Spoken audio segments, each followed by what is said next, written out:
الحمدللہ وکفیٰ والصلاة والسلام علی عبادہ الذین اصطفیٰ خصوصاً علی افضلہم وخاتم النبیین محمد الامین وعلی آلہ وصحبہ اجمعین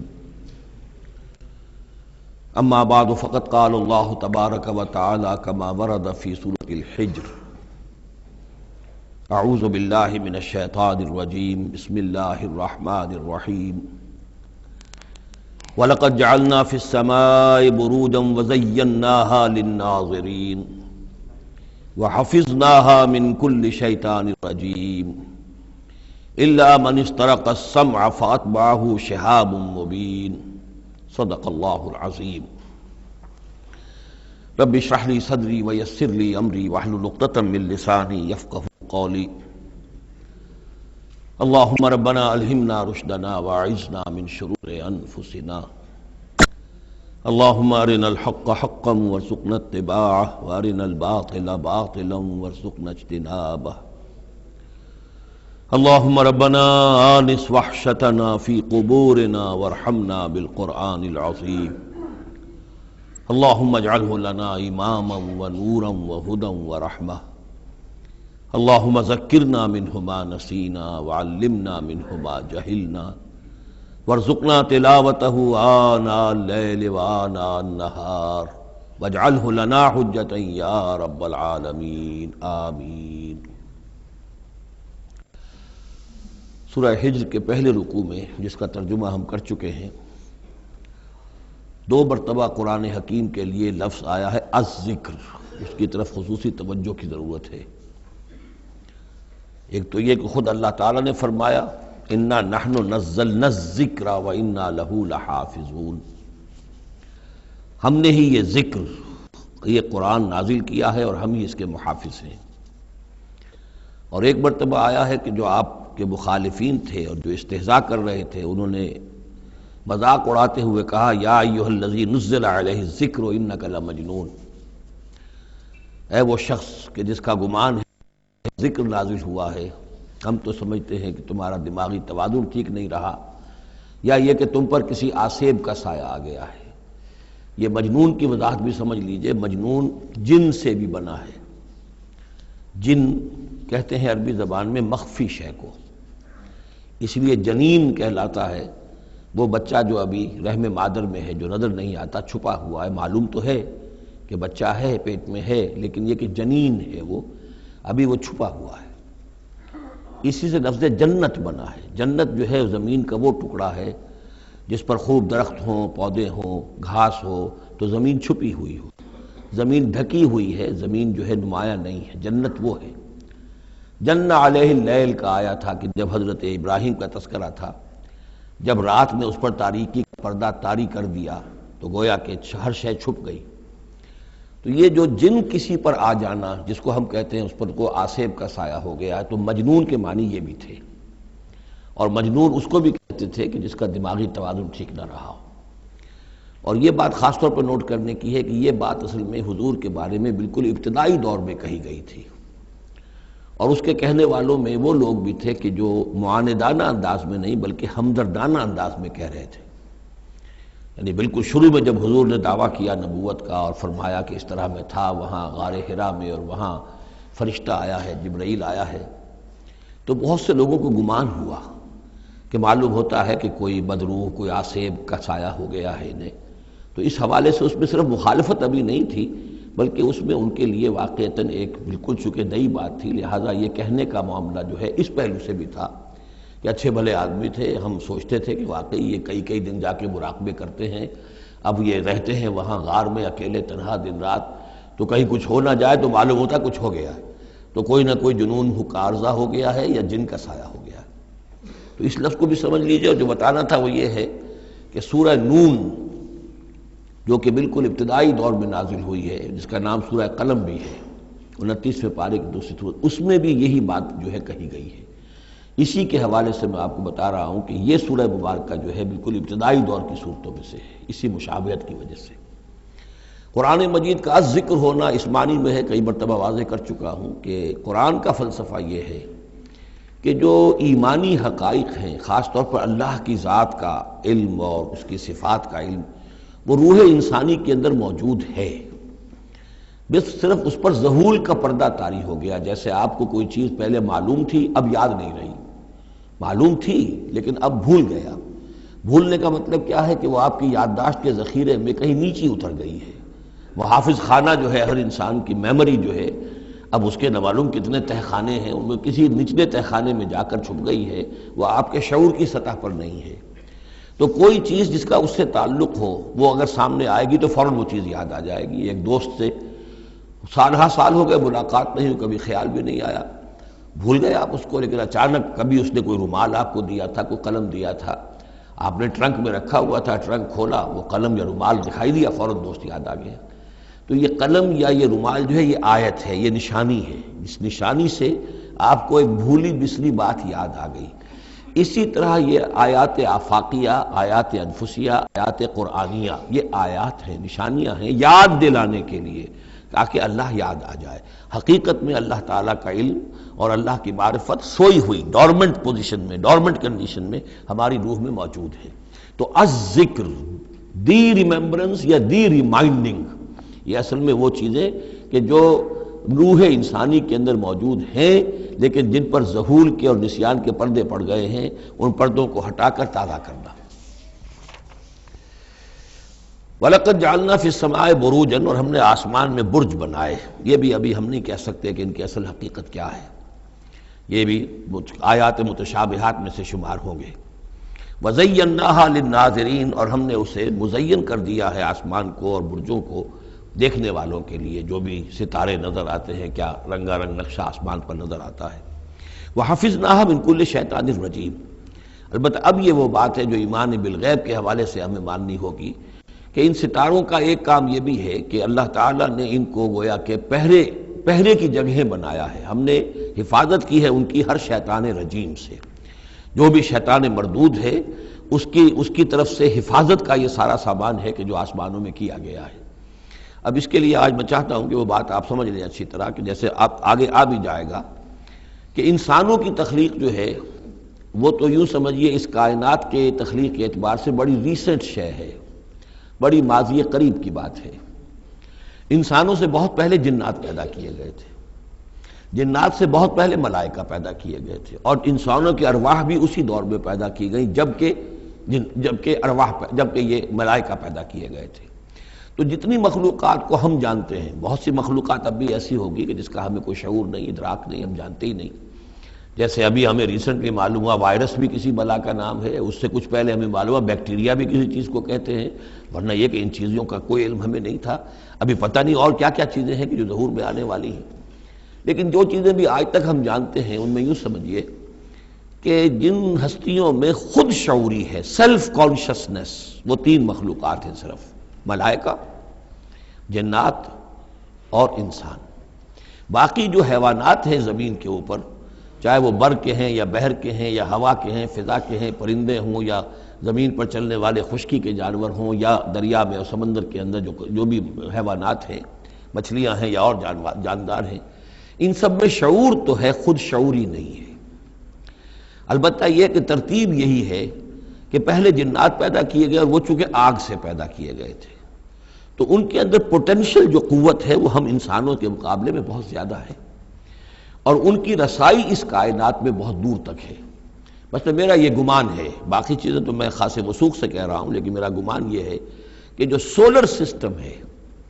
چونکہ ہماری اس پوری جو ہماری یہ فیملی ہے، یہ خاندان ہے، جو یہ سولر سسٹم ہے، سورج کا کنبہ کہلاتا ہے، تو اس کا جو منبع سرچشمہ ہے وہ سورج ہے، اور معلوم ہوتا ہے کہ اسی کی آگ سے اور اسی کی لپٹ سے اور جنات کی تخلیق ہوئی ہے۔ تو یہ جنات، سولر سسٹم پورا کا پورا جو ہے وہ جنات کے دائرے میں داخل ہے، وہ اس میں آ جا سکتے ہیں۔ اس کے لیے انہیں کسی راکٹ کی ضرورت نہیں، کسی مشین کی ضرورت نہیں، کسی ذرائع کی ضرورت نہیں، بلکہ اس کی استعداد ان کے اندر موجود ہے۔ یہ پھر اپنی اس استعداد سے فائدہ اٹھا کر اس سے آگے جب ملائکہ کے ذریعے سے کچھ احکام اترتے ہیں، آسمان سے اللہ تعالیٰ کی کوئی تدبیر ہے، ملائکہ کے حوالے کیے گئے ہیں، تو یہ پھر ان سے کچھ چیزیں اچکنے کی کوشش کرتے ہیں، تاکہ وہ جا کر انسانوں میں سے جو وہ عامل لوگ ہیں، کاہن لوگ ہیں، ان کو جا کے ان کو کچھ بتا دیں کہ اب یہ ہونے والا ہے، اس لیے کہ ملائے اعلیٰ میں فیصلہ ہو گیا، اللہ تعالیٰ کے ہاں ایک چیز کی تدبیر جو ہے وہ طے ہو گئی، اب اللہ تعالیٰ نے فرشتوں کے حوالے کیا ایگزیکیوشن کے لیے۔ ایسے ہی ہے جیسے کہ پریزیڈنٹ ہاؤس سے تو ایک حکم جو ہے وہ جاری ہو گیا، اب اس کا اجرا ہوا ہے، اب کوئی ٹائپ کرے گا، ٹائپ کر کے اسے ڈسپیچ کرے گا، وہ پھر کسی جگہ پر پہنچے گا، پہنچتے پہنچتے وقت لگے گا۔ اگر وہ جو ٹائپسٹ ہے جس نے ٹائپ کیا ہے وہ ٹیلی فون کر دے کہ صاحب اب یہ حکم آنے والا ہے، وہ تو آ جائے گا، تو ظاہر بات ہے وہ حکم تو پہنچ گیا اس کو، اور اس کے حوالے سے وہ جس شخص کو اس نے یہ خبر دے دی ہے وہ اپنی دکان چمکا سکتا ہے کہ دیکھیے مجھے پہلے سے معلوم تھا کہ یہ حکم آنے والا ہے۔ تو اس کائناتی حکومت کے اندر یہ سلسلہ ہے جس کے لیے کہ پھر اللہ تعالیٰ نے اس سولر سسٹم سے آگے کی جو بھی یونیورس ہے اس میں، یہ میرا گمان ہے جو میں عرض کر رہا ہوں اللہ عالم، اس میں جنات کو آگے بڑھنے سے روکنے کے لیے ان ستاروں کے اندر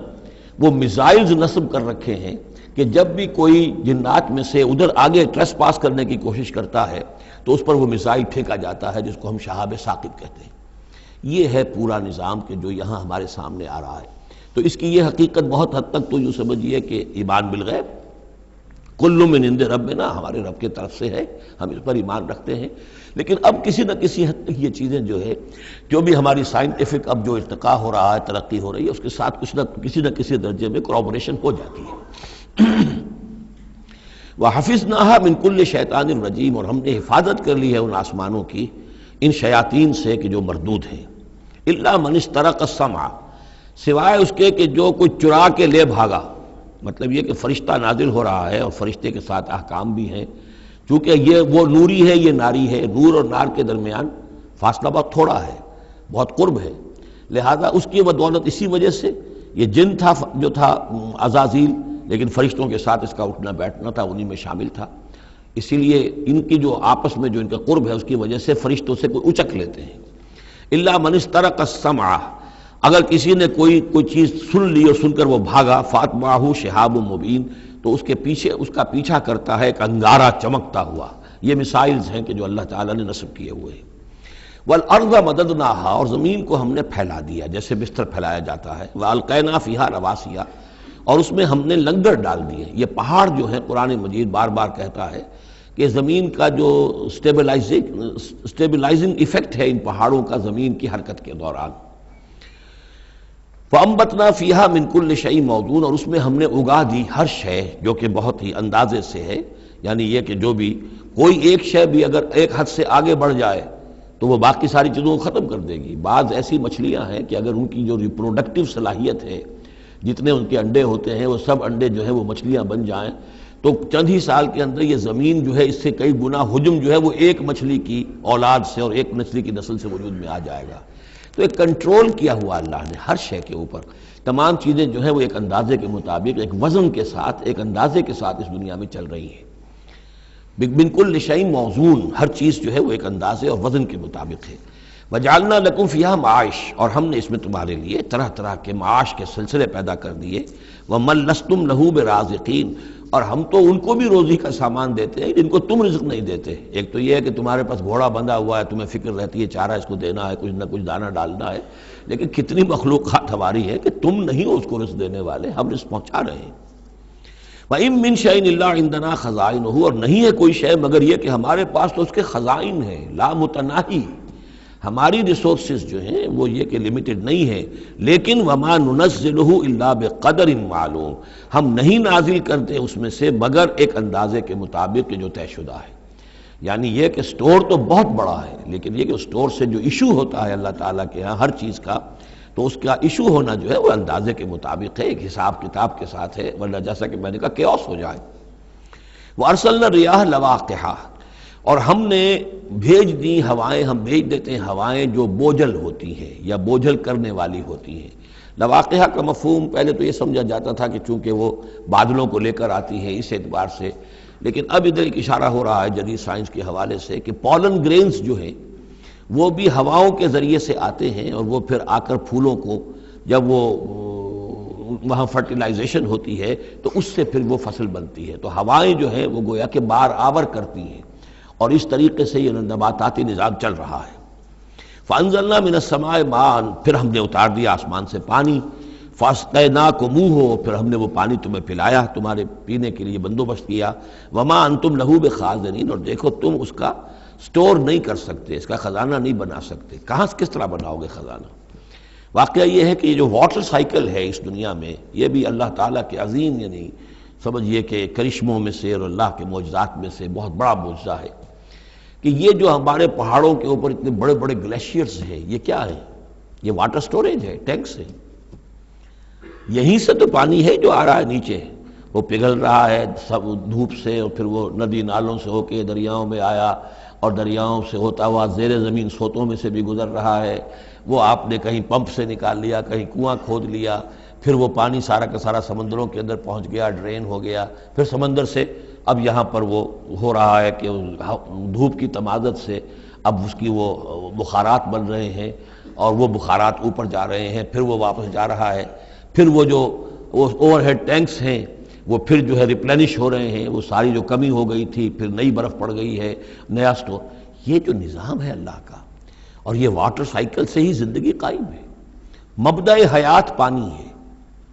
مادہ تخلیق حیوانات کا، جو اس دنیا کے حیوانات ہیں ان کا مادہ تخلیق مٹی ہے، مادہ تخلیق جنات کا آگ ہے، مادہ تخلیق انسانی ارواح اور ملائکہ کا نور ہے، لیکن مبدأ حیات جو ہے، حیات انسانی جو ہے یہاں پر، یا حیات حیوانی جو زمین کی ہے، اس پلینٹ کے اوپر جو زندگی ہے، اس کا مبدأ پانی ہے، اس حیات کا۔ تو اب یہ پانی کا سائیکل ہے جو چل رہا ہے۔ وما انتم لہ بخازنین، تم اس پانی کا کتنا خزانہ کر سکتے ہو، کتنا سٹور کر سکتے ہو، کس طرح کا نظام چلا سکتے ہو، کتنے بڑے پیمانے پر یہ واٹر سائیکل جو ہے اللہ تعالیٰ نے اس دنیا کے اندر چلایا ہوا ہے۔ وَإِنَّا لَنَحْنُ نُحْيِي وَنُمِيتُ، اور یہ یقیناً ہم ہی ہیں جو باقی بھی رکھتے ہیں اور موت بھی وارد کرتے ہیں، زندہ بھی رکھتے ہیں اور موت بھی وارد کرتے ہیں، وَنَحْنُ الْوَارِثُونَ، اور پھر ہم ہی وارث ہوں گے۔ ہر شے ختم ہو جائے گی، کسی کی کوئی ملکیت نہیں رہے گی، ساری کی ساری چیزیں پھر ہماری ہی کائنات ہے، ہماری ہی ملکیت ہے۔ وَلَقَدْ عَلِمْنَا الْمُسْتَقْدِمِينَ مِنْكُمْ وَلَقَدْ عَلِمْنَا الْمُسْتَأْخِرِينَ، ہمارے علم میں سے ہے کون لوگ تم میں سے آگے بڑھیں گے۔ اب دیکھیے چونکہ ابتدائی زمانے کی صورت ہے یہ،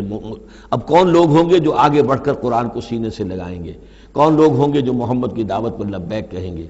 یعنی جو ہم پڑھ چکے ہیں سورہ توبہ میں، السابقون الاولون من المہاجرین والانصار والذین اتبعوہم بإحسان، یہ کون لوگ ہوں گے ہمیں معلوم ہے۔ ہم تو پہلے سے جانتے ہیں کہ ابو بکر ایک لمحے کی دیر نہیں لگائے گا، ہمیں معلوم ہے کہ عثمان کو ایک کچھ زیادہ وقت نہیں لگے گا، ہمیں معلوم ہے کہ ابو بکر کی تبلیغ سے یہ طلحہ اور زبیر اور عبد الرحمن ابن عوف اور سعید ابن زید اور یہ سب لوگ جو ہے ایمان لے آئیں گے، اور ہمیں یہ بھی معلوم ہے کون پیچھے رہ جائے گا، وہ بھی ہمیں معلوم ہے۔ وَلَقَدْ عَلِمْنَا الْمُسْتَقْدِمِينَ مِنْكُمْ وَلَقَدْ عَلِمْنَا الْمُسْتَأْخِرِينَ وَإِنَّ رَبَّكَ هُوَ يَحْشُرُهُمْ، اور پھر آپ کا رب ان سب کو جمع کرے گا۔ إِنَّهُ حَكِيمٌ عَلِيمٌ، یقیناً وہ کمال حکمت والا اور علم رکھنے والا ہے۔ اب جو اگلا رکوع آ رہا ہے سورہ مبارکہ کا، یہ اس اعتبار سے بڑا اہم ہے کہ اس میں تخلیق انسانی کے ضمن میں ایک بڑی ثقیل اصطلاح استعمال ہوئی ہے، اور یہ ثقیل اصطلاح 3 مرتبہ آئی ہے۔ اب ظاہر بات ہے کہ قرآن مجید جو ہے اگر اس طرح کی کوئی شکل اختیار کرتا ہے تو کوئی نہ کوئی حکمت اور ضرورت اس کی پشت پر ہوتی ہے۔ وَلَقَدْ خَلَقْنَا الْإِنسَانَ مِنْ صَلْصَالٍ مِّنْ حَمَإٍ مَّسْنُونٍ، اور یقیناً ہم نے انسان کو بنایا ہے اس مٹی سے جو سنی ہوئی تھی گارے کی اور پھر سوکھ کر کھنکنے لگی۔ حَمَإٍ مسنون، سنا ہوا گارا جس میں سے بدبو بھی اٹھ رہی ہو۔ دیکھیے یہ جو انسان کے مادہ تخلیق کے ضمن میں قرآن میں الفاظ آئے ہیں، اب ان کو گنتے جائیے۔ نمبر 1 تراب، مٹی سے بنایا انسان کو، مٹی میں پانی مل گیا، گارا بن گیا تو اس کو کہتے ہیں تین، من تین، خلقتنی من نار وخلقتہ من تین، یہ سورہ اعراف میں ہم پڑھائے ہیں۔ ابلیس نے کہا تھا کہ مجھے تو نے بنایا آگ سے اور اس کو بنایا آدم کو گارے سے، اور اب چاہتا اور مجھے حکم دے رہا ہے کہ میں اس کے سامنے جھکوں، میں تو اس کے سامنے نہیں جھک سکتا۔ 3 کے بعد آیا تین لازب، گارا پڑا رہے تو وہ جب اس کے اندر پھر کچھ چپچپاہٹ پیدا ہو جاتی ہے، اور یہ پرانے زمانے میں ہوتا تھا، اب تو میں سمجھتا ہوں کہ جدید نسل کو تو ان چیزوں کا علم ہی نہیں ہے۔ کچے گھر بنتے تھے تو انہیں لیپتے تھے، پوتتے تھے، گارا بناتے تھے، تغاری ہوتی تھی، پھر مٹی کے اندر تھوڑی سی توڑی ڈال دیتے تھے۔ کوئی آرگینک میٹر ڈالیں گے تو فرمنٹیشن ہوگی، فرمنٹیشن ہوگی تو لیس سا اٹھے گا، ورنہ یہ کہ گارا جو ہے اگر اس گارے سے اگر پلسٹر کریں گے تو وہ پھٹ جائے گا، لیکن جب وہ گارا ذرا سن جاتا ہے، اس میں لیس پیدا ہو جاتا ہے، تو پھر اب جب اس کے ساتھ لیپتے تھے دیواروں کو، میں نے تو اپنے بچپن میں یہ سب دیکھا ہے، ایسے گھروں میں ہم رہے بھی ہیں کہ جن میں یہی فرش بھی اسی طریقے سے لیپے ہوئے ہوتے تھے اور دیواریں بھی ہوتی تھی، تو یہ کہ پھر اس کے اندر وہ ایک لیس سا پیدا ہو جاتا ہے فرمنٹیشن سے، وہ تینین لازم ہے۔ اس سے اگلی سٹیج یہ ہے کہ اب وہ سڑنے لگے، یہ یعنی فرمنٹیشن اتنی پہنچ گئی کہ اس میں ہے حمیم مسنون، سنا ہوا گارا، پھر اگر کسی وجہ سے وہ خشک ہو جائے تو اب وہ کھنکنے لگتا ہے۔ جیسے کہ کبھی آپ نے دیکھا ہوگا ساحل کے قریب یا کسی دلدلی علاقے میں پپڑی اوپر آ جاتی ہے، جس زمین کے اوپر جو ہے پپڑی سی ہوتی ہے، اس پر آپ چلتے ہیں تو وہ کر کر ٹوٹتی ہے، کھنکنے والی مٹی بن جاتی ہے، وہ سنا ہوا گارا خشک ہو کر کھنکنے لگتا ہے۔ یہ سٹیجز ہیں ان مادہ تخلیق کی کہ جو آدم یا انسان کی تخلیق کے ضمن میں قرآن میں آئے۔ حالانکہ ایک لفظ بھی کفایت کر سکتا تھا، مٹی سے بنایا، تین سے بنایا، گارے سے بنایا، پھر تین لازم سے بنایا، پھر حمیم مسنون سے بنایا، من صلصال کالفخار سے بنایا، اور صلصال من حمیم مسنون، پھر صلصال کالفخار آخری سٹیج ہے، وہ ایسے بجنے لگا جیسے کہ اب یہ جو ہے وہ آئے گا سورہ رحمان میں۔ تو اس سے یقیناً کورابریشن ہو رہی ہے کہ جو بھی ایوولوشن کا جو بھی نظریہ آیا ہے، اب اس میں اس کو بھول جائیے کہ اللہ تعالیٰ نے اسپیشل کریشن انسان کی اور باقی حیوانات ہو سکتا ہے اس ایوولوشن کے ذریعے سے پیدا کیے ہوں۔ اس وقت بحث جو ہے کریشن آف مین کے بارے میں نہیں کر رہا ہوں، لیکن یہ کہ سائنس نے بھی ایک تو یہ بات بتائی کہ یہ ساری حیات حیواناتی جو بھی زمین پر ہے یہ مٹی سے بنی ہے، گویا کہ متفق گردید رائے بو علی بارائے من، قرآن اور سائنس متفق ہو گئے۔ پھر یہ کہ اس میں مٹی کے اندر گارے کی شکل بنی، پانی ملا، مبدأ حیات پانی ہے، قرآن بھی کہہ رہا ہے۔ پھر یہ کہ وہ ساحلی علاقوں پر دلدل بنی، اور دلدل کے اندر پھر وہ فرمنٹیشن وہاں ہوئی، اور اسی میں پھر جب وہ دراڑیں سی پڑ جاتی ہیں سمندر کے قریب دلدلی علاقے میں، تو وہاں سے ان کا کہنا ہے کہ حیات کا آغاز ہوا، الجی یا امیبا، حیواناتی حیات، اور یا یہ کہ نباتاتی حیات کا۔ تو یہ چیزیں جو ہیں یہ سٹیجز تقریباً اسی کے ساتھ، یہ تمام الفاظ جو ہیں قرآن کے جو استعمال کر رہا ہے ان کے ساتھ کسی حد تک اس کا ایک ربط اور تعلق قائم ہوتا ہے۔ اور ہم نے بنایا انسان کو اس مٹی سے جو سڑنے کے بعد، اس گارے سے کہ جو سڑنے کے بعد سنا ہوا گارا پھر وہ کھنکنے لگا تھا سوکھ کر۔ والجان خلقناہ من قبل، اور جنات کو ہم نے پیدا کیا تھا پہلے، من نار السموم، لو کی آگ سے۔ اب یہ سموم سے مراد کیا ہے؟ بعد سموم آپ نے سنا ہوگا، وہ تیز لو جو آیا کرتی تھی، صحراؤں میں آتی ہے، آگ جھلس دینے والی گرم ہوا۔ تو اصل میں ایک ہوتا ہے جیسے کہ ہم نے فزکس میں پڑھا تھا، جن لوگوں نے تھوڑی بہت فزکس پڑھی ہوگی ایف ایس سی میں، کہ یہ جو شعلہ ہوتا ہے فلیم کا ایک حصہ وہ ہوتا ہے جو نظر آتا ہے، لیومینس، وہ نظر آتا ہے، اس کے اندر حرارت کم ہوتی ہے، اور ایک انویزیبل جو ہوتا ہے اس کے گرد حالہ جو نظر نہیں آتا، اس میں ہوتی ہے تیزی شدید جو ہوتی ہے، سب سے زیادہ ٹیمپریچر جو ہوتا ہے وہ اس میں ہوتا ہے کہ جو اس کا حصہ نظر نہیں آتا۔ اس حصے سے، آگ کی اس لو کی لپٹ سے، یا لو کی لپٹ سے جو بھی اسے کہیں، اس سے ہم نے جنات کو پیدا کیا۔ لیکن یہ سمجھ لیجئے کہ اس سے جنات پیدا کیے گئے، لیکن وہ آگ نہیں ہے۔ ہم مٹی سے پیدا کیے گئے لیکن مٹی نہیں ہے۔ اب ایک یہ کہ قلب ماہیت ہو چکی ہے، ہمارا جو یہ پروٹوپلازم ہے، جو ہمارے ٹیشوز ہیں، باڈی ٹیشوز، وہ مٹی تو نہیں ہے، اگرچہ سورس مٹی ہے، بنے مٹی سے ہیں، لیکن اب مٹی نہیں ہے۔ دوبارہ اگرچہ پھر یہ گل سڑ کر مٹی ہو جائیں گے، اس وقت مٹی نہیں ہے۔ اسی طریقے سے جنات آگ سے بنائے گئے لیکن آگ نہیں ہے، ہاں ان کا مادہ تخلیق آگ ہے۔ اور دوسرا یہ معلوم ہو گیا کہ وہ انسانوں کی تخلیق سے بہت پہلے پیدا کیے گئے۔ وَإِذْ قَالَ رَبُّكَ لِلْمَلَائِكَةِ إِنِّي خَالِقٌ بَشَرًا مِّن صَلْصَالٍ مِّنْ حَمَإٍ مَّسْنُونٍ، اور یاد کرو جب کہ کہا تھا آپ کے رب نے فرشتوں سے کہ میں بنانے والا ہوں ایک بشر اس کھنکناتے ہوئے سنے ہوئے گارے سے۔ پھر وہی الفاظ من صلصال من حمأ مسنون، ثقیل لفظ ہے، ثقیل اصطلاح ہے۔ اور یہاں خاص طور پر نوٹ کیجئے کہ لفظ آدم نہیں آیا، بشر بنانے لگا ہوں۔ کہیں بھی قرآن مجید میں جہاں یہ تخلیق کے ابتدائی مراحل بیان ہوتے، لفظ آدم کہیں نہیں ملے گا آپ کو، سوائے وہ ایک آیت میں نوٹ کرا چکا ہوں سورہ آل عمران کی، کہ عیسیٰ کی مثال بھی اللہ کے نزدیک آدم کی سی ہے، خلقہ من تراب ثم قال له کن فیکون، وہ ایک مثال موجود ہے، لیکن باقی کہیں آپ کو بشر، انسان، جب میں بنانے والا ہوں ایک انسان اس مٹی سے سنے ہوئے گارے کی جو سوکھ کر کھنکھنانے لگی ہے، فَإِذَا سَوَّيْتُهُ، جب میں اس کا تسویہ کر لوں۔ تخلیق کے بعد تسویہ ہوتا ہے، جیسے کسی شے کا ایک ہیولہ بن گیا پھر اس کی نوک پلک سنواری جاتی ہے، مین سٹرکچر جو ہے کسی بلڈنگ کا کھڑا ہو گیا، اب اس کا آرکیٹیکچرل ٹچز ہیں، اس کے اوپر ڈیکوریشن ہے، اس پہ پینٹنگ ہے، یہ تسویہ ہے۔ فَإِذَا سَوَّيْتُهُ، پھر جب میں اسے پوری طرح نک سک سے درست کر دوں، صحیح بنا دوں، پورا کر لوں، وَنَفَخْتُ فِيهِ بِالرُّوحِ، اور پھونک دوں میں اس میں اپنی روح میں سے، کہ روحی ضمیر متکلم کا صیغہ ہے سیدھا سیدھا، فَقَعُوا لَهُ سَاجِدِينَ، تو گر پڑنا اس کے سامنے سجدے میں۔ فَسَجَدَ الْمَلَائِكَةُ كُلُّهُمْ أَجْمَعُونَ، اب یہ تیسری مرتبہ پڑھ رہے ہیں ہم قرآن حکیم میں یہ قصہ آدم و ابلیس۔ تو کیا سجدہ سب فرشتوں نے، کل کے کل نے، سب نے مل کر، دیکھیے یہ جو ہے تاکید کی انتہا ہے، فرشتوں میں سے کوئی بھی مستثنیٰ نہیں رہا، نہ جبرائیل، نہ میکائیل، نہ اسرافیل، الا ابلیس، سوائے ابلیس کے۔ اور اس میں پھر گمان ہوتا ہے کہ شاید یہ بھی فرشتہ تھا، فرشتہ نہیں تھا، اس کی وجہ سورہ کہف میں مل جائے گی۔ ابا ان یکون مع الساجدین، اس نے انکار کیا سجدہ کرنے والوں کے ساتھ ہونے سے۔ قال یا ابلیس ما لک الا تکون مع الساجدین، اللہ نے فرمایا ابلیس کیا ہوا تجھے، کیا سبب ہے، تو کیوں نہیں ہوا سجدہ کرنے والوں کے ساتھ؟ قال لم اکن لاسجد لبشر خلقتہ من صلصال من حمأ مسنون، اس نے کہا میرے لیے یہ روا نہیں ہے، میرے لیے ممکن نہیں ہے کہ میں سجدہ کروں اس بشر کو جس کو تو نے پیدا کیا ہے سنے ہوئے گارے سے، جبکہ وہ کھنکھنانے لگا ہوا۔ قال فاخرج منها فانک رجیم، اللہ نے فرمایا تو نکل جاؤ یہاں سے، اس میں سے نکل جاؤ، اس لیے کہ اب تم مردود ہو گئے ہو۔ وان علیک اللعنۃ الی یوم الدین، اور اب تم پر لعنت رہے گی یوم الدین تک، جزا و سزا کے دن تک، یوم بعث بعد الموت تک۔ قال رب فانظرنی الی یوم یبعثون، تو اس نے درخواست کی کہ پروردگار پھر مجھے ذرا مہلت دے دے، ڈھیل دے دے اس دن تک کے لیے جس دن کے یہ دوبارہ اٹھائے جائیں گے۔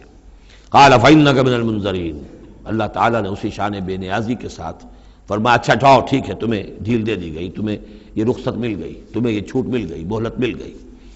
الی یوم الوقت المعلوم، اس وقت معین کے دن تک،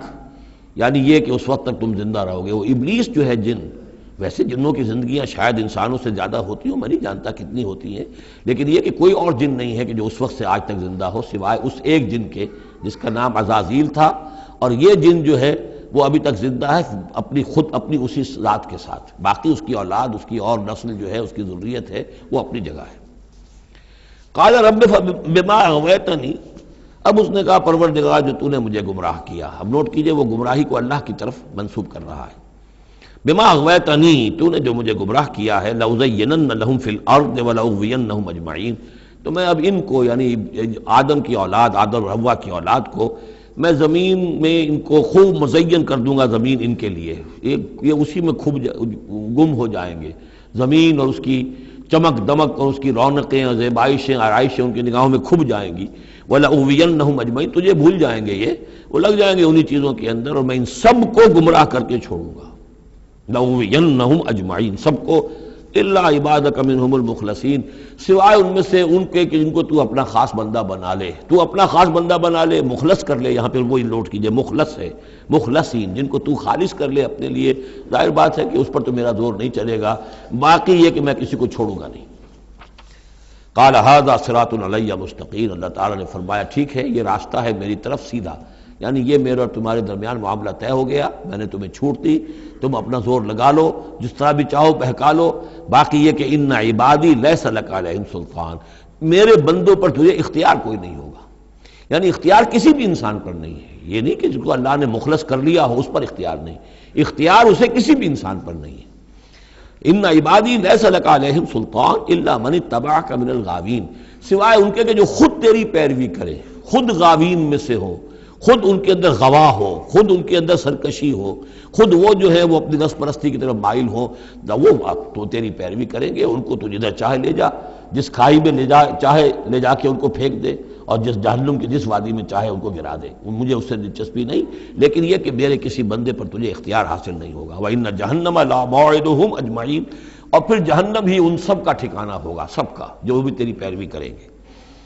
لَهَا سَبْعَةُ أَبْوَابٍ، اس جہنم کے 7 دروازے ہیں، لِكُلِّ بَابٍ مِّنْهُمْ جُزْءٌ مَقْسُومٌ، اور ہر ان میں سے ہر دروازے کے لیے ہم نے ایک اس کا نصیب مقرر کر رکھا ہے کہ اتنے جن اتنے انسان اس سے جائیں گے، ہو سکتا ہے کہ وہ بڑے بڑے کبیرہ گناہوں کے حوالے سے کہ یہ لوگ جو ہے ان گناہوں میں ملوث ہوں گے وہ اس دروازے سے جائیں گے، جو ان گناہوں میں ملوث ہوں گے وہ اس سے جائیں گے، واللہ اعلم۔ ان المتقین فی جنات وعیون، اب وہی سائملٹینیس کنٹراسٹ کہ جب جہنم والوں کا تذکرہ ہوا تو متقین کا بھی، اور جو اہل تقوی ہوں گے فی جنات وعیون، وہ ہوں گے جنتوں میں، باغات میں اور چشموں میں، ادخلوها بسلام آمنین، ان سے کہا جائے گا داخل ہو جاؤ ان باغات میں پورے امن کے ساتھ، کوئی خوف نہیں، کوئی اندیشہ نہیں۔ وَنَزَعْنَا مَا فِي صُدُورِهِم مِّن غِلٍّ، یہ مضمون پہلے بھی آ چکا ہے، اور ہم نکال دیں گے ان کے دلوں میں سے جو کچھ قدورت ہوگی، اہل ایمان کی آپس میں کوئی شکوہ، کوئی شکایت، کسی سے کوئی تکدر ہو، کوئی غل ہو، وہ ہم نکال دیں گے۔ عَلَىٰ سُرُرٍ مُتَقَابِلِينَ، وہ بیٹھے ہوئے ہوں گے تختوں کے اوپر ایک دوسرے کے آمنے سامنے۔ جب کسی سے ناراضگی ہو تو آدمی آنکھیں چار نہیں کرتا بلکہ نظر چڑا جاتا ہے، لیکن جب کوئی ایسی بات نہیں، دل صاف ہے، تو آمنے سامنے بیٹھ کے باتیں کریں گے، سینگ آئی ٹو آئی۔ متقابلین لا یمسہم فیہا نصب، انہیں نہیں پہنچے گی اس میں نہ تو کوئی تکان، وما ہم منہا بمخرجین، نہ پھر وہ اب اس سے نکالے جائیں گے۔ جب اہل جنت میں داخل ہونے کے بعد کسی کا وہاں سے نکلنے کا امکان نہیں۔ نبئ عبادی، اے نبی میرے بندوں کو بتا دیجئے، انی انا الغفور الرحیم، کہ میں یقیناً غفور ہوں، رحیم ہوں۔ میری اصل شان تو یہ ہے، لیکن وَأَنَّ عَذَابِي هُوَ الْعَذَابُ الْعَلِيمُ، میری ایک دوسری شان بھی ہے، اور وہ یہ ہے کہ میرا عذاب تو وہ بھی بہت دردناک عذاب ہے۔ لہذا کوئی آدمی جو ہے وہ نڈر نہ ہو جائے، نچنت نہ ہو جائے، وہ میری مغفرت کی امید بھی رکھے، میری رحمت سے آس بھی لگائے رکھے، لیکن یہ کہ میرے عذاب سے ڈرتا بھی رہے۔ بین الخوف والرجاء، یہ کیفیت رہنی چاہیے۔ وَنَبِّئْهُمْ عَنْ ضَيْفِ ابراہیم، اور ذرا ان کو بتا دیجئے حالات ابراہیم کے جو مہمان آئے تھے ان کے بارے میں، وہی جو پہلے ہم پڑھ چکے ہیں سورہ ہود میں۔ اِذْ دَخَلُوا عَلَيْهِ فَقَالُوا سَلَامًا، جب وہ داخل ہوئے حضرت ابراہیم کے ہاں مکان پہ آئے، انہوں نے کہا سلام۔ قَالَ إِنَّا مِنْكُمْ وَجِلُونَ، تو حضرت ابراہیم نے کہا کہ ہمیں تو تم سے کچھ خوف آ رہا ہے، آپ لوگ کون ہیں، ذرا اپنی آئیڈینٹی بتائیے۔ قَالُوا لَا تَوْجَلْ إِنَّا نُبَشِّرُكَ بِغُلَامٍ عَلِيمٍ، انہوں نے کہا کہ نہیں ڈریے نہیں، ہم تو آپ کو ایک بڑے صاحب علم بیٹے کی بشارت دینے آئے ہیں۔ قَالَ بَشَّرْتُمُونِي عَلَىٰ أَن مَّسَّنِيَ الْكِبَرُ فَبِمَ تُبَشِّرُونَ، تو حضرت ابراہیم نے فرمایا کہ یہ کیا بشارت آپ مجھے دے رہے ہیں، اس کے باوجود، علی یہاں علی الرغم کے معنی میں، اس کے باوجود کہ مجھ پر بڑھاپا طاری ہو چکا ہے، تو ذرا سوچ سمجھ کے بشارت دیجیے، کہیں غلطی تو نہیں لگی ہے آپ کو۔ قالوا بشرناک بالحق، ان کا نہیں، ہم نے بشارت آپ کو دی ہے حق کے ساتھ، قطعی اور حقیقی بات ہے، شدنی امر ہے، یہ ہو کر رہنے والا ہے۔ فلا تکن من القانتین، تو اے ابراہیم آپ تو پھر نا امید لوگوں میں سے تو نہ ہو جائیے، مایوس نہ ہو جائیے۔ قال ومن یقنط من رحمت ربہ الا الضالون، تو حضرت ابراہیم نے کہا کہ ہاں یہ بات تو آپ صحیح کہہ رہے ہیں، اللہ تعالیٰ کی رحمت سے مایوس تو صرف وہی ہو سکتے ہیں جو گمراہ ہوں۔ یہ اللہ کی قدرت، اللہ کی رحمت، عین بڑھاپے میں اللہ مجھے اولاد دے دے، 87 برس کی عمر میں بیٹا دے دے، جیسے اس نے حضرت یحییٰ کی والدہ کو، جو کہ بالکل بانجھ رہیں ساری عمر، اور حضرت زکریا جو ہیں بہت بوڑھے ہو چکے تھے، اسی طریقے سے معاملہ یہاں بھی ہوا ہے۔ قال فما خطبکم ایھا المرسلون، اب انہوں نے پوچھا کہ اے فرشتادو، اے جو بھیجے گئے ہو، ایلچی ہو، تمہارا کیا معاملہ ہے، یعنی کس قدر جا رہے ہو، کیا قصد ہے، کیا ارادہ ہے۔ قالوا انا ارسلنا الی قوم مجرمین، ان کا کہ ہمیں بھیجا گیا ہے ایک مجرم قوم کی طرف، الا آل لوط، سوائے آل لوط، لوط کے گھر والوں کو، اس کے گھر والوں کو تو ہم بچا لیں گے، انا لمنجوہم اجمعین، ان سب کو ہم بچا لیں گے، نجات دیں گے، الا امرأتہ، اس میں بھی ایک استثناء ہے، سوائے اس کی بیوی کے، قدرنا انہا لمن الغابرین، ہم نے یہ اندازہ کر لیا ہے، یہ اندازہ ہے کہ وہ جو ہے پیچھے رہنے والوں میں سے ہوگی۔ قالوا بل جئناک بما فلما جاء آل لوط المرسلون، تو جب یہ لوط کے گھر پہنچے یہ فرشتادے بھیجے ہوئے اللہ کی طرف سے ایلچی جو آئے تھے، قال انکم قوم منکرون، وہی بات حضرت لوط نے فرمائی کہ آپ لوگ کچھ اجنبی سے لوگ ہیں، میں آپ کو جانتا نہیں، آپ کون لوگ ہیں، کہاں سے تشریف لائے ہیں۔ قالوا بل جئناک بما كانوا فيه يمترون، ان کا نہیں بلکہ ہم تو وہ شے لے کر آئے ہیں آپ کے پاس جس کے بارے میں یہاں کے رہنے والوں کو شک تھا۔ آپ جب کہتے تھے کہ اگر تم باز نہیں آؤ گے، ان خبیث فعل کو نہیں ترک کرو گے، شرک سے باز نہیں آؤ گے، تو تم پر اللہ کا عذاب آئے گا، یہ اس میں شک کرتے تھے، مذاق اڑاتے تھے۔ اب وہ شے ہم لے کر آئے ہیں۔ وَأَتَيْنَاكَ بِالْحَقِّ وَإِنَّا لَصَادِقُونَ، اب ہم اللہ تعالیٰ کے آخری فیصلے کے ساتھ، قطعی اور شدنی فیصلے کے ساتھ آئے ہیں، اور ہم سچے ہیں، جو بات ہم کہہ رہے ہیں وہ درست ہے۔ فَأَسْرِ بِأَهْلِكَ بِقِطْعٍ مِّنَ اللَّيْلِ، تو آپ اپنے گھر والوں کو لے کر نکل جائیے رات کے ایک حصے میں کہ ابھی رات باقی ہو، صبح ہونے سے پہلے پہلے نکل جائیے، وَاتَّبِعْ أَدْبَارَهُمْ اور آپ بھی ان کے پیچھے پیچھے جائیے، وَلَا يَلْتَفِتْ مِنْكُمْ أَحَدٌ اور کوئی آپ میں سے پیچھے مڑ کر اب دیکھے نہیں، یعنی کوئی دوستی، کوئی یاد آ رہی ہو، کوئی تعلقات اب جو ہے وہ ستا رہے ہوں دل کو، وَامْضُوا حَيْثَ تُؤْمَرُونَ اور اب چلے جائیے وہاں جہاں آپ کو حکم ہوا ہے، وَقَضَيْنَا إِلَيْهِ اور یہ بات ہم نے اس کو بتا دی، یہ فیصلہ ہم نے کنوے کر دیا اسے، ذالک الامر یہ فیصلہ، ان دابر ہؤلاء مقطوع مصبحین کہ ان لوگوں کی جڑ صبح ہوتے ہی کاٹ دی جائے گی، یعنی یہ کہ اس پوری قوم کو تہس نہس کر دیا جائے گا، دونوں شہر جو ہیں نسیہ منسیہ کر دیے جائیں گے، یہاں کوئی ایک متنفس بھی نہیں بچے گا۔ وجاء اہل المدینۃ یستبشرون اور اب آئے لوگ وہ دوڑے ہوئے بدماش لوگ جو ہیں وہ خوشیاں مناتے ہوئے آئے کہ بڑے خوبصورت لڑکے جو ہیں آج مہمان ہو کر آئے ہیں لوط کے ہاں، تو ہمارے لیے بڑا اچھا موقع ہے۔ قال ان هؤلاء ضیفی فلا تفضحون حضرت لوط نے ان سے کہا یہ دیکھو میرے مہمان ہیں، مجھے رسوا نہ کرو، واتقوا اللہ ولا تخزون اللہ کا تقوی اختیار کرو اور میری بے آبروئی مت کرو۔ قالوا اولم ننهک عن العالمین انہوں نے کہا کہ دیکھو لوط ہم نے تمہیں تمام جہانوں والوں سے روکا ہوا نہیں ہے کہ تم ٹھیکہ مت لو کسی کا، ہم جس کے ساتھ جو چاہیں کریں، تم کون ہوتے بیچ میں آنے والے، تم کو ٹھیکیدار بن گئے ہو پوری دنیا کے۔ اولم ننہک کیا ہم نے منع کیا تمہیں، نہیں کیا تمہیں کہ تمام جہان والوں کی حمایت میں نہ کھڑے ہو جایا کرو۔ قال ہؤلاء بناتی ان کنتم فاعلین ان کا یہ میری بیٹیاں حاضر ہیں، اگر تمہیں کچھ کرنا ہی ہے تو یہ کہ ظاہر اللہ تعالیٰ نے تمہارے لیے جو جوڑے بنائے ہیں تو وہ تو عورتیں ہیں، تو وہ ہے میں عرض کر چکا ہوں، اس سے مراد یہ بھی لی گئی ہے کہ میری قوم کی جو یہ بیٹیاں ہیں تمہارے گھروں میں پڑی ہیں جن کو تم نے چھوڑا ہوا ہے، اصل میں تو تمہارے لیے اللہ تعالیٰ نے وہ فطری راستہ بنایا تھا، یا یہ کہ انہوں نے اتمام حجت کے لیے، جس کو کہتے ہیں پنجابی میں برے کو گھر پہنچانا، یا آخری بات بھی کہی ہو کہ میں ایسا ہی اگر کوئی معاملہ ہے تو کوئی دو بڑے سردار جو ہیں انہیں کہا ہو کہ میں اپنی بیٹیوں کا نکاح تم سے کیے دیتا ہوں، تمہیں اگر کوئی اس طرح کی کوئی حاجت ہے، لعمرک انہم لفی سکرتہم یعمہون تو انہوں نے کہا یہ اللہ تعالیٰ کی طرف سے ہے، قسم ہے تیری جان کی وہ لوگ تو اپنے اس نشے کی حالت میں بدمست تھے اور بالکل اندھے ہو گئے تھے، عین میم ہے والا ہے یہ، دل کے اندھے ہو چکے تھے۔ فاخذتہم الصیحۃ مشرقین تو پھر انہیں آ پکڑا ایک چنگھاڑ نے اجالا ہونے کے وقت، مشرق یہ مشرق نہیں ہے مشرق ہے، مشرق ہے اجالے کی جگہ، صبح جہاں سے نکلتی ہے وہ مشرق ہے، شرق کے معنی جو ہے اصل میں وہ روشنی ہے، تو اسی سے یہ مشرقین صبح ہونے کا وقت، سورج نکلتے وقت جب اجالے کا وقت ہوا تو ان کو ایک چنگھاڑ نے آ پکڑا، فجعلنا عالیہا سافلہا تو ہم نے اس کے اوپر والے حصے کو نچلا بنا دیا، یعنی تل پٹ کر دیا، وہ گری پوری بستی جو ہے وہ اٹھا کر پٹک دی گئی کہ چھتیں نیچے اور اس کی جو بنیادیں تھیں وہ اوپر۔ وَأَمْطَرْنَا عَلَيْهِمْ حِجَارَةً مِّن سِجِّيلٍ اور پھر ہم نے ان پر بارش برسائی، سجیل مٹی کے کنکروں کی بارش۔ ان فی ذلک لآیات للمتوسمین یقیناً اس میں نشانیاں ہیں ان لوگوں کے لیے جو حق کے متلاشی ہوتے ہیں۔ یہ جو اسم کا لفظ ہے الف سین میم، اور الف جو ہے اس میں در حقیقت جو اصل اس کا حروف اصلیہ میں سے نہیں ہے، سین میم ہے اصل، یہ ہوتے علامت، اسم کے معنی بھی علامت ہے، یہ میرا نام ہے، یہ آپ کا نام ہے، یہ علامت ہے کہ جس سے میرے نام سے آپ پہچانتے ہیں، تو جو لوگ علامتوں سے متوسم باب تفاعل بن جائے گا، جو علامتوں سے حقیقت کو پہچاننا چاہیں، جو آیات آفاقیہ، آیات تاریخیہ، آیات انفسیہ، آیات قرآنیہ سے حقیقت کو جاننا چاہیں، ان فی ذلک لآیات للمتوسمین وَإِنَّهَا لَبِسَبِيلٍ مُقِيمٍ اور وہ جو بستیاں تھیں وہ سیدھی راہ پر واقع ہوئی تھیں، یعنی یہ سیدھا راستہ تھا جو یمن سے جاتا تھا فلسطین تک، میڈیٹرینین کے ساحل تک، اور یہ سیدھا راستہ تھا کیروان روٹ، مشرق و مغرب کے درمیان یہی لنک تھا، سویز کینال تھی نہیں، اور ابھی یہ راستہ جو تھا round the Cape of Good Hope, یہ تو کہیں جا کر 1498 میں واسکو ڈی گاما نے تلاش کیا ہے،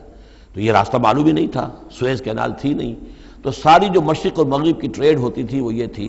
کہ ہندوستان اور چین اور یہ جاوا ملایا وغیرہ جو ہیں یہ ہند چینی کے جتنے یہ سب سامان آتا تھا یمن کے ساحل پر، یورپ کے سارے ممالک کا سامان آ جاتا تھا شام کے ساحل پر، فلسطین کے ساحل پر، اب ان دو کے درمیان یہ قافلے چلتے تھے، یہ کیروانز تھے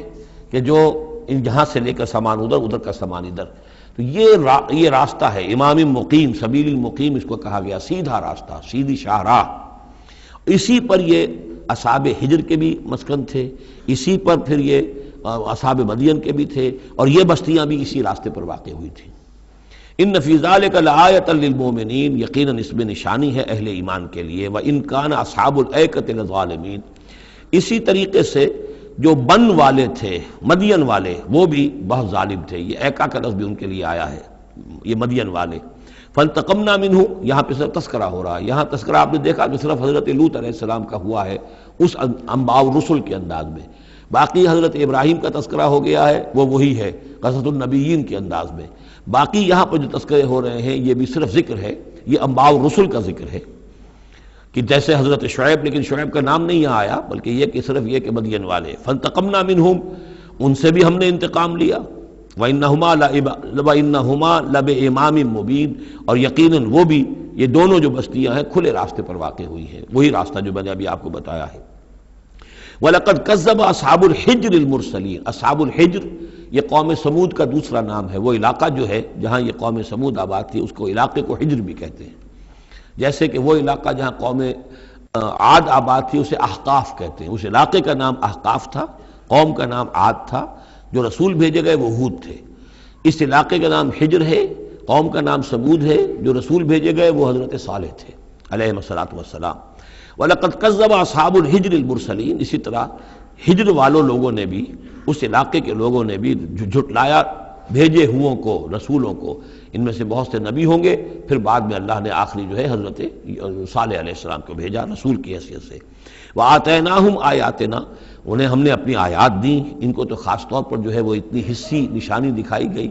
ایک وہ جو اونٹنی کا معاملہ حضرت صالح کی اونٹنی کا معجزہ، فَكَانُوا عَنْهَا مُعْرِضِينَ، لیکن وہ ان سے منہ ہی پھیرتے رہے، اعراض ہی کرتے رہے۔ وَكَانُوا يَنْحِتُونَ مِنَ الْجِبَالِ بُيُوتًا آمِنِينَ، اور وہ پہاڑوں کو تراش کر اپنے لیے بڑے امن والے گھر بناتے تھے، یہ گھر آج بھی موجود ہیں، میں خود بھی ایک مرتبہ گیا ہوں اور دیکھ کر آیا ہوں اس پورے علاقے کو۔ فَأَخَذَتْهُمُ الصَّيْحَةُ مُصْبِحِينَ، تو انہیں بھی آ پکڑا ایک چنگھاڑ نے صبح کے وقت، فَمَا أَغْنَىٰ عَنْهُمْ مَا كَانُوا يَكْسِبُونَ، تو کچھ نہ کام آ سکا ان کے وہ ساری کمائی جو انہوں نے کی تھی، جو کچھ انہوں نے مال اسباب جمع کیا تھا، عذاب الہی سے بچانے میں کچھ بھی مفید ثابت نہ ہوا۔ تو اس سورہ مبارکہ میں گویا کہ حضرت شعیب کا نام لیے بغیر ان کا ذکر آ گیا، حضرت صالح کا نام لیے بغیر ان کا ذکر آ گیا، حضرت لوط کا ذکر جو ہے وہ نام کے ساتھ آیا، تو تین تو ہیں وہ انباء الرسل میں سے، اور ایک حضرت ابراہیم علیہ السلام کا ذکر، وہ اسی انداز میں جس انداز میں کہ سورہ ہود میں اس سے پہلے آ چکا ہے۔ اب جو آخری 15 آیات ہیں اس سورہ مبارکہ کی وہ بڑی اہم ہیں دعوت دین کے اعتبار سے، اور جس حالت میں کہ اس وقت محمد رسول اللہ صلی اللہ علیہ وسلم تھے، اور اس سے بھی آپ کو معلوم ہو جائے گا کہ یہ خاص اس دور میں نازل ہوئی ہے جبکہ حضور کی دعوت جو ہے ابھی ابتدائی مراحل میں تھی، اور ابھی آپ کو پہلے تو آپ کی دعوت کا دور تھا کہ آپ پرسن ٹو پرسن دعوت دے رہے تھے، علل اعلان اس معنی میں نہیں، ڈنکے کی چوٹ نہیں، بلکہ جن سے تعلق تھا، جن سے دوستی تھی، جن سے پرانی واقفیت تھی، جس سے آپ کہیں گے کہ پرسن ٹو پرسن جو ہے دعوت چل رہی تھی، اگرچہ کوئی دور بھی حضور کی دعوت میں انڈر گراؤنڈ دور کا نہیں آیا ہے، خفیہ دعوت ایک دن کے لیے بھی نہیں۔ بعض لوگ اس دور میں بعض تحریکیں ایسی ہیں کہ جو اس کو خفیہ سے تعبیر کرتے ہیں کہ انڈر گراؤنڈ موومنٹ تھی یہ، تو یہ غلط ہے۔ انڈر گراؤنڈ دعوت کا حضور کی دعوت میں سیرت میں ایک دن بھی نہیں ہے۔ البتہ یہ ضرور ہے کہ جیسے ایک نیچرل ایک تدریج ہوتی ہے، اس کے اندر ایک ترقی ہوتی ہے کسی معاملے کے اندر، پہلے آپ نے ذاتی جن سے تعلقات تھے، حضرت ابوبکر بہت پرانے دوست تھے، ان سے سب سے پہلے ان سے بات کی ہے، گھر میں حضرت خدیجہ جو آپ کی اہلیہ تھی ان سے بات کی، حضرت علی ہیں جو چچا زاد بھائی ہیں بلکہ زیر تربیت ہیں، زیر کفالت ہیں، ان سے بات کی ہے، اپنا جو غلام تھا جسے آزاد کر کے منہ بولا بیٹا بنایا ہوا ہے اس سے بات کی، اس طریقے سے پرسن ٹو پرسن۔ لیکن پھر یہ کہ تقریباً 3 سال کے بعد پھر آپ کو حکم ہوا کہ اب آپ ڈنکے کی چوٹ علل اعلان دعوت شروع، وہ آیت اس صورت مبارک میں آ رہی ہے۔ وما خلقنا السماوات والارض وما بینہما الا بالحق، اور ہم نے نہیں بنایا، تخلیق فرمایا آسمانوں کو اور زمین کو اور جو کچھ ان کے مابین ہے مگر حق کے ساتھ۔ پرپز فل کریشن ہے یہ پرپز لیس نہیں ہے، ایٹ رینڈم نہیں ہے، یہ کوئی کھلنڈرے کا کھیل نہیں ہے جیسے کہ ہندو مائتھولوجی میں ہے، رام کی لیلا ہے، جیسے کوئی بچہ ہے کھیلتا ہے، اب بچے کے کھیلنے میں کوئی حکمت تھوڑا ہی ہوتی ہے، اس نے ایک کھلونا اٹھایا اور پٹخ دیا، پھر کوئی دوسرا اٹھایا پھر پٹخ دیا، پھر پہلا اٹھا لیا، اب اس میں کوئی حکمت تو نہیں ہے۔ اسی طریقے سے رام جی جو ہیں کھیل رہے ہیں، جس کو چاہتے ہیں تخت سے اٹھا کر زمین پہ پٹخ دیتے ہیں، جس کو چاہتے ہیں وہ جو تیلی اس کو اٹھا کے وہ راجہ بنا دیتے ہیں. تو یہ کھیل ہے رام کا، رام کی لیلا ہے یہ. تو یہ تصور اسلام میں نہیں ہے. یہ کائنات کی تخلیق بالحق ہے. ربنا ما خلقت ھذا باطلا سبحانک فقنا عذاب النار. تیری ذات اس سے بہت اعلیٰ اور عرفہ ہے، پاک ہے کہ تیرے بارے میں یہ گمان کیا جائے کہ تو نے یہ کائنات ایسے ہی بنا دی کھیلنے کے لیے، اور یہ کوئی آپ تیرا مشغلہ ہے. نہیں. وما خلقنا السماوات والارض وما بینہما الا بالحق وان الساعۃ لآتیۃ. اس حق کا فیصلہ یہ ہے، اس حق کا منطقی نتیجہ یہ ہے کہ قیامت آ کر رہے. اس لیے کہ باقی تمام چیزیں تو انسانوں کے لیے پیدا کی گئی ہیں، ان کی ساری توجہ یہی ہو جائے گی انسان کاہے کے لیے پیدا کیا گیا، اور خاص طور پر انسان میں جو اخلاقی حس رکھی گئی ہے. By very nature, by his very nature he knows this is good this is evil. یہ جو اس کے اندر ایک شعور ہے، ایک تمیز ہے، یہ ایول ہے یہ گڈ ہے، یہ اچھا ہے یہ برا ہے. اب اس کا نتیجہ کیا نکل رہا ہے؟ یہاں تو الٹے نتیجے نکلتے ہیں. بہت سے اچھے لوگ جو ہیں انہیں فاقے آ رہے ہوتے ہیں، اور بہت بدماش جو ہیں وہ یہاں پہ عیش کر رہے ہوتے ہیں. تو یقیناً کوئی اور زندگی ہونی چاہیے، اور یقیناً کوئی دن ہونا چاہیے کہ جس میں بھرپور حساب کتاب ہو جائے، نیکوکاروں کا حساب کتاب ہو جائے، اور پھر ان کی زندگی ایسی ہو کہ بھرپور صلہ انہیں ان کا مل سکے، اور بدکاروں کی بدکاریوں کا حساب کتاب ہو جائے، اور پھر ایسی زندگی ہو، ایسا نظام ہو کہ انہیں پوری سزا مل سکے. تو یہ گویا کہ حق کا تقاضا ہے. وما خلقنا السماوات والارض وما بینہما الا بالحق وان الساعۃ لآتیۃ. قیامت آ کر رہے گی. فاصفح الصفح الجمیل. تو اے نبی آپ ذرا ابھی خوبصورتی کے ساتھ درگزر سے کام لیجئے. یعنی یہ کہ یہ مجرم کہیں بھاگ کے نہیں چلے جائیں گے، ہماری پکڑ سے نکل نہیں جائیں گے، قیامت آئے گی، ایک کیفر کردار کو پہنچ جائیں گے. ابھی آپ ذرا تحمل کیجئے، صبر سے کام لیجئے. فاصفح الصفح الجمیل. ابھی ہماری مرضی اس میں ہے کہ ہم ان کی رسی دراز کریں. یہ جو کچھ کہہ رہے ہیں برداشت کر لیجئے، سن لیجئے، سنا انسنا کر دیجئے. یہ جو آپ صبر کریں گے اس سے آپ کے درجات بلند ہوتے چلے جائیں گے. لیکن فوری طور پر آپ کے دل میں اگر یہ خیال پیدا ہونے بھی لگے بربنائے طبع بشری کے انہیں سزا ملنی چاہیے، یہ بدبخت مجھے کیا کہہ گیا، ابھی یہ مجھے پاگل کہہ گیا، اور یہ مجھے جو ہے ساحر کہہ گیا یا مسحور کہہ گیا. نہیں. فاصفح الصفح الجمیل. ابھی ذرا آپ خوبصورتی کے ساتھ چشم پوشی کیجئے، نظر انداز کیجئے. ان ربک هو الخلاق العلیم. یقیناً آپ کا رب جو ہے وہ وہی ہے جو پیدا کرنے والا ہے، خلاق ہے، اور ظاہر بات ہے جس نے پیدا کیا ہے وہ جانتا بھی ہے. سورہ ملک میں ہم پڑھیں گے الا یعلم من خلق وهو اللطیف الخبیر. کیا اسی کے علم میں نہیں ہوگا جس نے پیدا کیا ہے؟ وہ تو جانتا ہے ہر شے کو. اب یہ گھڑی جس نے بنائی ہے اسے تو معلوم ہے اس میں کون کون سا پرزہ ہے، کہاں کہاں ہے، اس کے اپنے ہاتھ کا اس کے اندر جو ہے ٹکایا گیا ہے. میں واقف نہیں ہوں اس کے اندر کیا کچھ ہے، لیکن گھڑی کا بنانے والا تو جانتا ہے. الا یعلم من خلق. کیا وہی نہ جانے گا جس نے پیدا کیا؟ وہو الخلاق العلیم. وہ تو خلاق اور علیم ہے. وَلَقَدْ آتَيْنَاكَ سَبْعًا مِّنَ الْمَثَانِي. دل جوئی کے لیے حضور سے فرمایا، اور ہم نے آپ کو دی ہیں وہ 7 آیتیں جو آپ کا وظیفہ ہیں. دوہرا دوہرا کر پڑھتے رہا کیجئے، دوہرا دوہرا کر پڑھتے رہا کیجئے. اس پر تقریباً اجماع ہے امت کا کہ اس سے مراد ہے سورہ فاتحہ. 7 آیتیں جو بار بار پڑھی جاتی ہیں. اب آپ دیکھیے کہ ہر شخص جو نماز پڑھتا ہے دن میں کتنی مرتبہ سورہ فاتحہ پڑھ رہا ہے، ہر نماز میں کتنی مرتبہ پڑھ رہا ہے. دوہرا دوہرا کر یہ آیت جو ہے، جیسا کہ ہم نے جب سورہ فاتحہ پڑھ رہے تھے، من لم یقرأ بفاتحۃ الکتاب لا صلاۃ لمن لم یقرأ بفاتحہ، اس کی کوئی نماز ہی نہیں ہے، نماز کا جزو لازم ہے. بلکہ قسمت الصلاۃ بینی و بین عبدی نصفین والی حدیث میں نے آپ کو سنائی، حدیث قدسی، تو وہ تو اصل الصلاۃ ہے ہی سورہ فاتحہ. والقرآن العظیم. اور یہی بڑا قرآن ہے. یعنی یہ اپنی اہمیت کے اعتبار سے، اپنی فضیلت کے اعتبار سے خود اپنی جگہ پر سورہ فاتحہ ایک قرآن عظیم کا درجہ رکھتی ہے. اسی لیے اس کو اساس القرآن بھی کہا، اس کو کافیہ بھی کہا، شافیہ بھی کہا گیا، یہ ام القرآن بھی ہے. وَلَقَدْ آتَيْنَاكَ. اے نبی ہم نے اتنی بڑی بڑی دولتیں آپ کو دی ہیں. یہ کیوں گنایا جا رہا ہے یہ ذرا آگے آپ کو معلوم ہو جائے گا. کیونکہ بہرحال حضور کو یہ احساس ہوتا تھا یا نہیں ہوتا تھا، دیکھنے والوں کو تو احساس ہوتا تھا. ابو جہل مالدار ہے، ولید بن مغیرہ اتنا بڑا چودھری ہے، یہ محمد تو یتیم تھے، کوئی بال دولت ان کے پاس نہیں، کوئی ان کی حیثیت نہیں. ہاں کچھ عرصے سے کچھ کھا پی بھی رہے ہیں تو بیوی کا مال ہے، اپنا تو نہیں ہے. یہ ان کی نگاہوں میں جو ان کے معیارات تھے، جو ان کے اندازے تھے سوچنے کے، وہ تو یہ تھے. اس حوالے سے یہاں بظاہر حضور سے خطاب ہے، لیکن اصل میں ان کو بتایا جا رہا ہے کہ بدبختو تمہیں کیا معلوم ہم نے ان کو کتنی بڑی دولت دی ہے. وَلَقَدْ آتَيْنَاكَ سَبْعًا مِّنَ الْمَثَانِي وَالْقُرْآنَ الْعَظِيمِ. ہم نے ان کو وہ 7 آیتیں عطا کی ہیں. ایک حدیث کے مطابق جیسی آیت نہ قرآن میں اتری کوئی اور اس کے مثل، اور نہ تورات میں نہ انجیل میں.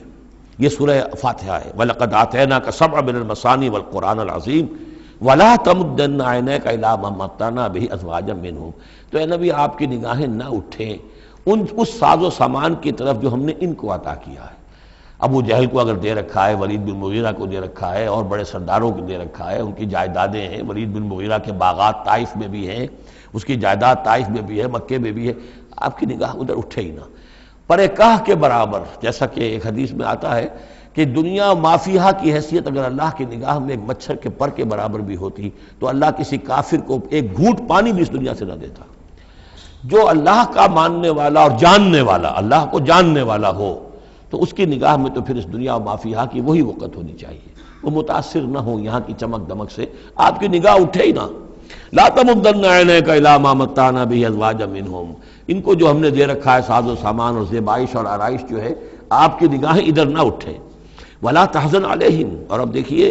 ان کے اوپر جو بھی اب عذاب آئے گا یا جس عذاب کے مستحق ہو رہے ہیں، آپ اس پر غم بھی نہ کھائیے۔ ٹھیک ہے، یہ آپ کا کنبہ ہے، قبیلہ ہے، اب ابو لہب آپ کا چچا بھی ہے، لیکن یہ کہ اب غم نہ کیجئے آپ۔ وَاخْفِضْ جَنَاحَكَ لِلْمُؤْمِنِينَ، اور آپ اپنے کندھوں اور بازوؤں کو ذرا جھکا کر رکھیے اہل ایمان کے لیے۔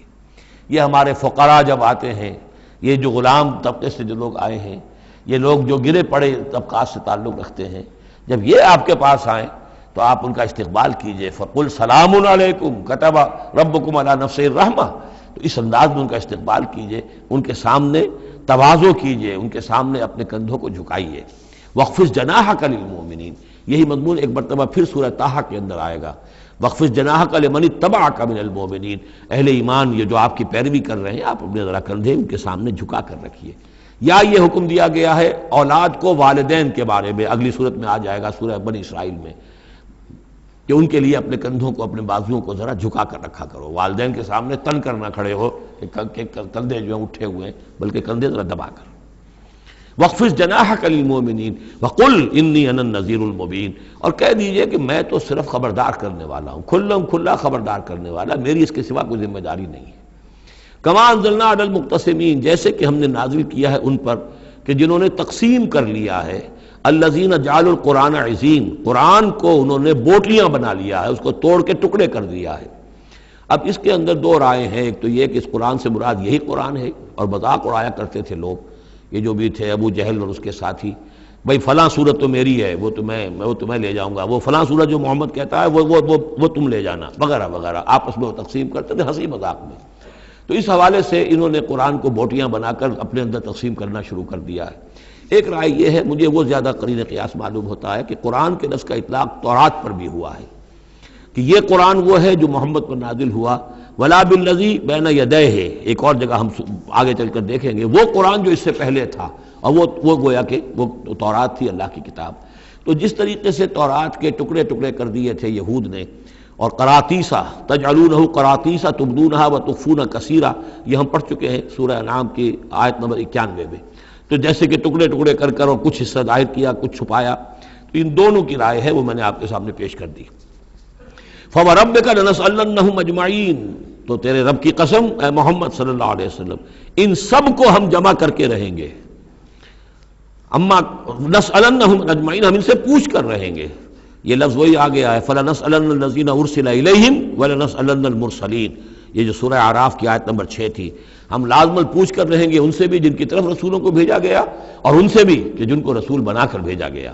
فَوَرَبِّكَ لَنَسْأَلَنَّهُمْ أَجْمَعِينَ، تو آپ کے رب کی قسم ہم ان سب سے پوچھ لیں گے، حساب کتاب لے لیں گے، یہ تھوڑے سے وقت کی بات ہے، آپ ذرا صبر کیجئے۔ اما کانوا یعملون، جو کچھ کہ یہ کر رہے تھے، فاصدع بما تؤمر، یہ ہے وہ آیت۔ اب ڈنکے کی چوٹ علی الاعلان کہیے جس چیز کا آپ کو حکم ہوا ہے۔ یہ جب حکم آیا حضور کو تو پھر آپ کوہ صفا پر کھڑے ہوئے، اور پھر آپ نے وہاں، اگرچہ ظاہر بات ہے کہ اس کا کوئی امکان نہیں تھا کہ آپ ننگے ہو جاتے، لیکن جو وہاں کا رواج تھا وہ یہ تھا کہ اگر کسی شخص کے پاس کوئی ایسی خبر آتی تھی کہ فلاں قبیلے کے لوگ جو ہیں آج رات ہمارے اوپر حملہ کریں گے، شب خون ماریں گے، اب کیسے لوگوں کو بتائیں، کوئی کمیونیکیشن ماس میڈیا تو ہے نہیں، کیسے خبر دیں، کیا کریں؟ تو وہ یہ کرتا تھا کہ وہ شخص کپڑے اتار کے معذرزاد برہنہ ہو کر کسی اونچی جگہ کھڑا ہو جاتا تھا، تاکہ ہر طرف سے لوگ دیکھ لیں کہ ایک ننگا آدمی کھڑا ہے۔ نذیر عمیان کہتے تھے اسے، ننگا خبردار کرنے والا۔ اب جہاں تک اس کی آواز جا رہی ہے، آواز لگاتا تھا وا صباحا، ہائے وہ صبح جو آنا چاہتی ہے، آیا چاہتی ہے، اس لیے کہ صبح کے وقت ہوتے تھے حملے، یہ جس کو آج کل آپ کہتے ہیں small hours of the morning, وہ بہت غفلت کا وقت ہوتا ہے آدمی کا، صبح رات کے 2-3 بجے جو ہے ٹھنڈی ٹھنڈی نیند آئی ہوتی ہے، اس وقت وہ آتے تھے، حملہ کرتے تھے، لوٹ مار کرتے تھے، قتل کرتے تھے اور بھاگ جاتے تھے۔ تو وا صباح، ہائے وہ صبح جو آیا چاہتی ہے۔ تو اب لوگ دوڑتے تھے کہ بھائی کہاں کی خبر آئی ہے، کون ہے، کون سا قبیلہ ہے، کس کے بارے میں اطلاع ہے، اطلاع صحیح ہے غلط ہے۔ تو یہ ان کا رواج تھا۔ تو حضور نے یہ کیا، صرف ایک چیز اس میں سے نکال دی، ننگے ہونے کا سوال نہیں تھا معاذ اللہ، لیکن آپ بھی کھڑے ہو گئے کوہ صفا پر، وا صباحا کا نعرہ لگایا۔ اب لوگ آئے دوڑے، کوئی خبر دی ہے، محمد دینا چاہتے ہیں، کوئی بات ہے، بڑی اہم کوئی بات ہے۔ وہاں آپ نے پھر اپنی دعوت پیش کی۔ تو اسی مجمع میں پھر ابو لہب نے کہا تھا تبا لک لہذا جمعتنا، تمہارے لیے ہلاکت ہو، ہمیں اس کام کے لیے جمع کیا تھا، ہم اپنے بڑے بڑے اہم کاموں میں لگے ہوئے تھے۔ وہ مہاجن تھا، کہیں مہاجنی سود اپنا لین دین کا حساب کر رہا ہوگا بیٹھا ہوا، میں وہ سب چھوڑ کر آیا ہوں کہ کوئی خاص اہم بات تم نے بتانی ہے، لیکن تم نے یہ کیا کیا۔ تو یہ ہے وہ واقعہ، اور اس سے معلوم ہو جاتا ہے کہ یہ سورہ مبارکہ جو ہے اسی دور کی، ابتدائی دور کی ہے۔ فاصدع بما تؤمر واعرض عن المشرکین، تو اب ڈنکے کی چوٹ کہیے اب، جو کہ آپ کو حکم دیا گیا ہے، اور ان مشرکوں سے اعراض کیجئے، پرواہ نہ کیجئے ان کی۔ انا کفیناک المستہزئین، یہ جو استہزاء کرنے والے ہیں، تمسخر اڑانے والے ہیں، ہم آپ کی طرف سے ان کے لیے کافی ہوئے رہیں گے، ان کی کوئی مخالفت آپ کا کچھ بال بیکا نہیں کر سکے گی۔ الذین یجعلون مع اللہ الہا آخر، جو اللہ کے ساتھ ساتھ اور بھی الہ گھڑے بیٹھے ہوئے ہیں۔ فسوف یعلمون، تو عنقریب انہیں معلوم ہو جائے گا کہ اصل حقیقت کیا ہے اور وہ کس طرح کی گمراہیوں میں پڑے ہوئے تھے۔ اب وہ آیت آ گئی جس کا کئی مرتبہ میں حوالہ دے چکا ہوں، اور سورہ انعام میں خاص طور پر وَلَقَدْ نَعْلَمُ، اے نبی ہمیں خوب معلوم ہے، اَنَّكَ يَضِيقُ صَدْرُكَ بِمَا يَقُولُونَ، کہ جو کچھ یہ لوگ کہہ رہے ہیں اس سے آپ کا سینہ بھجتا ہے۔ کسی نے پاگل کہہ دیا، کسی نے مجنون کہہ دیا، آصیب کا سایہ آ گیا، کوئی ہمدردی کے انداز میں آ کے کہتا ہے۔ عتبہ ابن ربیعہ ایک دفعہ آیا،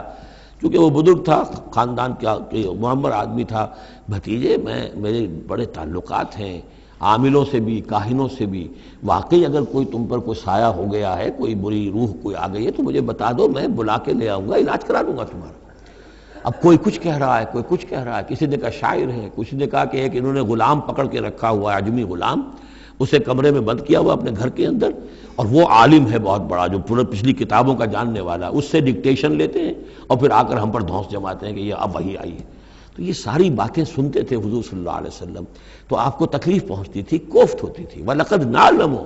اے نبی یہ نہ سمجھیے کہ ہمیں اندازہ نہیں ہے کہ آپ کو کوفت ہو رہی ہے، آپ کو تکلیف ہو رہی ہے، آپ کا سینہ بھیجتا ہے۔ وَلَقَدْ نَعْلَمُ أَنَّكَ يَضِيقُ صَدْرُكَ بِمَا يَقُولُونَ، کہ جو کچھ یہ لوگ کہہ رہے ہیں اس سے آپ کا سینہ بھیجتا ہے۔ فَسَبِّحْ بِحَمْدِ رَبِّكَ، بس اپنے رب کے حمد میں اور تسبیح میں لگے رہیے، تسبیح کیجئے اپنے رب کی حمد کے ساتھ، اسی سے آپ کے دل کو سکون ہوگا، اطمینان ہوگا، اسی سے یہ کہ آپ کے لیے استقامت اور صبر کے راستے جو ہیں وہ کھلتے چلے جائیں گے۔ وَقُم مِّنَ السَّاجِدِينَ، اور سجدہ کرنے والوں میں ہو جائیے، آپ سجدہ کیجئے، تسبیح کیجئے، حمد کیجئے، اپنے رب کے ساتھ تعلق مع اللہ ہے کہ جو ان تمام سختیوں کو آپ کے لیے آسان کر دے گا۔ جتنا اللہ سے اپنے اس قلبی اور ذہنی رشتے کو مضبوط سے مضبوط تر بنائیں گے، اتنی ہی یہ تمام چیزیں جو ہیں آپ پر ہلکی ہوتی چلی جائیں گی۔ وَاعْبُدْ رَبَّكَ حَتَّىٰ يَأْتِيَكَ الْيَقِينُ، اور اپنے رب کی بندگی میں، پرستش میں لگے رہیے یہاں تک کہ وہ یقینی بات آ جائے۔ اور وہ یقینی بات کیا ہے؟ جو یقینی شے ہے، شدنی ہے، موت، یعنی یہ کہ تا دم آخر دم فارغ مباش، اندری رہ میں تراش و میں خراش، آخری وقت تک اس بندگی میں اپنے لگے رہیے، جو بھی آخری موت جب تک آ جائے، یا موت سے مراد یہ بھی ہو سکتا ہے یقین سے، یقینی بات اللہ کی مدد آ جائے، اللہ کی طرف سے غلبہ حاصل ہو جائے اور اللہ تعالیٰ کی نصرت آ جائے، اللہ کا فیصلہ آ جائے، لیکن عام طور پر گمان یہی ہے کہ اس سے مراد موت ہے۔ وَاعْبُدْ رَبَّكَ حَتَّىٰ يَأْتِيَكَ الْيَقِينُ، اور اپنے رب کی بندگی اور پرستش میں لگے رہیے یہاں تک کہ وہ یقینی شے وقوع پذیر ہو جائے۔ بارک اللہ لی ولکم فی القرآن العظیم ونفعنی وإیاکم بالآیات والذکر الحکیم۔